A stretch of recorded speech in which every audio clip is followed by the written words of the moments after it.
Okay, so we're in an emergency situation. We've got lost, we've got stranded. We're going to have to wait for someone to come and find us. We've left a very good game plan. Everybody knows exactly where we should be, but we don't know exactly where we are. Maybe we've twisted an ankle a little bit and we just can't get out before nightfall. So we're stuck here. What items do we have in our pack, and what can we do to make ourselves visible and make ourselves comfortable, control our body's core temperature, and create a microclimate, which is what's important to understand, is to create a microclimate and hydrate ourselves to avoid the effects of hyperthermia or hypothermia. Stay with us. We're going to have a look at that right now. Okay, first things first. First thing I want to do is, if I know I'm lost and I'm hoping someone's going to come looking for me, or I want somebody who just happens to wander by to notice me, the first thing I need to do is contrast with the local environment. Many of us make the mistake of wearing drab clothing into the woods because we don't really want to be seen. We don't want to be noticed. We don't want to leave a large footprint. When you're in a situation that you need to be found, you need to leave a footprint. So the first thing I'm going to do is pull a bright orange shirt of some kind that I've got stashed in my pack out of my pack, and I'm going to put that on. Now I'm visible to anyone who might be around or looking for me. Okay, as you can see, we've just got a small day pack here, and this contains enough emergency gear in it with plenty of room left over for me to put snack items and things of that nature. A GPS if I wanted to carry one, spare clothing, extra outerwear, any of those things. What I have in this kit now is only what I consider necessities for an emergency situation. So understand that on top of this, you would carry other things, because part of microclimate control is understanding that your first layer of defense against the elements is the clothes on your back. You should always be dressed and prepared for any environmental changes for the seasonality and the geographic location that you are in.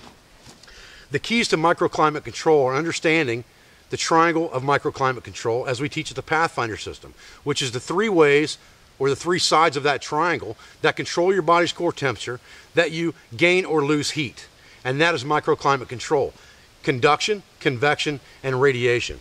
So we need to be able to control those three elements either in our favor or to our advantage, however you want to put that, so that we can not lose body heat, or so that we can cool down in a hot environment or gain heat in a cold weather environment. What we're going to talk about today is not a really, really cold weather environment. We're going to talk about a shelter that you can set up spring, summer, fall, 3 seasons, that will help you to maintain your body's core temperature and effectively make a microclimate that can be seen from a long distance. So if we unpack our pack for a minute, because we always keep our shelter element at the bottom, out of the way, because hopefully it's the last thing we're going to need.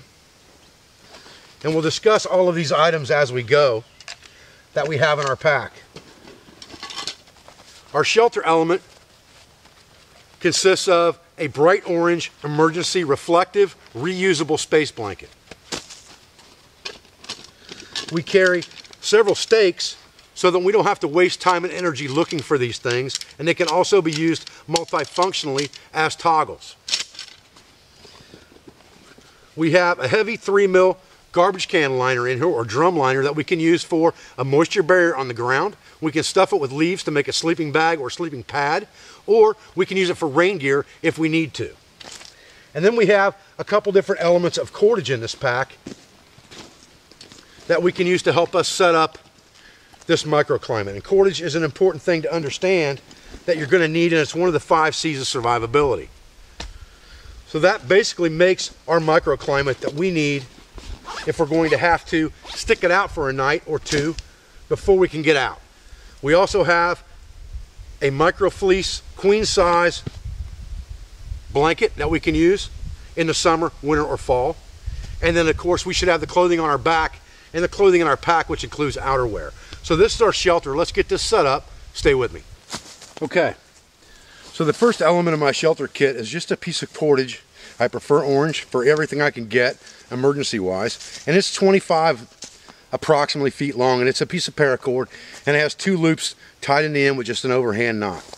I'll show you the advantage of those loops as we go through this. The first loop we're just going to pull all of our line through, and it's going to create a slip knot, so that when we pull this over to our other tree, effectively creating a ridge line, which keeps us from having to cut anything that supports our shelter. I like mine about waist high, and we'll go to the other tree and tie the other knot. Okay, when we get to our other tree, we're simply going to wrap our line all the way around the tree.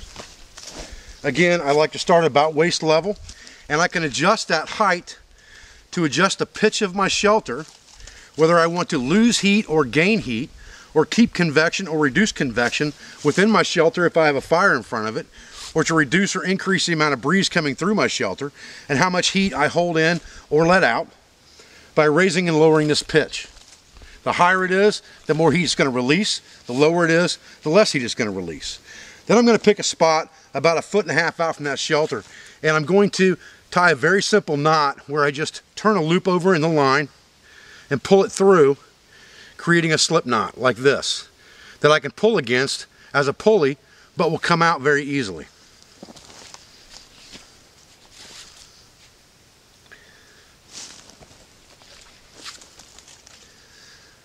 And once I get my line through that knot, I can then use that like a pulley to tension or tighten my line. At that point, I'm going to tie a very simple trucker's hitch by pinching this off, throwing all of the line over the top, just like this, pulling a small loop toward me, and grabbing the line through it and pulling that loop tight. And what that does is that tensions all of that up, and we're going to use this loop to our advantage in just a minute. And we can take the excess line if we want to, and we can wrap it up for now. We may use it later for something else, but for now we'll just wrap it up. We'll turn a couple of half hitches over the top of it to keep it in a neat coil so we're not tripping over it in the middle of the night. Just like that. Okay, so now we have a simple and effective ridge line. Now what we're going to do with this tarp, and this tarp is 5 feet by 7 feet, and you can see it's very, very bright orange, which gives us a 5 foot by 7 signaling device. Looking up into the canopy, we have a fairly clear area that if helicopters were coming over looking for us, they would definitely see this. Also, somebody walking through the woods along this path is going to see this because it's very large. We're going to take one of the corners in a diagonal direction, and we're going to take this loop and we're going to simply put it through this corner, and this gives us a little more versatility with our tarp. And I'm going to slide a stake in that and then pull that cinch knot down tight. And what that's going to give me is a solid spot for the shelter to begin with. Okay, so now I have the front corner of my tarp set up. I have other cordage with me, and I always want to carry a good cutting tool with me. This one happens to be a Mora 840 MG high carbon steel cutting knife. I have my belt knife as well, but I could put this knife in my pack as a backup, or maybe I'm only carrying a pocket style knife on my day hike or whatever, but I want a good fixed blade knife. This is a very inexpensive fixed blade knife that holds a very good edge. It has a sail needle taped to it, which is one of the 10 C's of survivability that we'll talk about during this DVD. But a good cutting tool is really your #1 device that you need to carry with you. So we're going to use our cutting tool now to cut some cordage. And all we're going to do is cut several pieces about 1 foot long. We're going to cut 3 of them. 1, 2,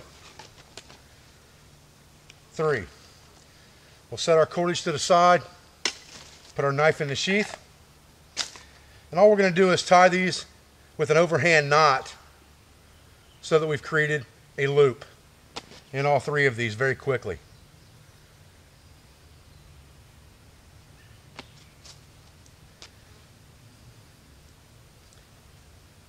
And we will use these lines to stake the corners of our tarp down.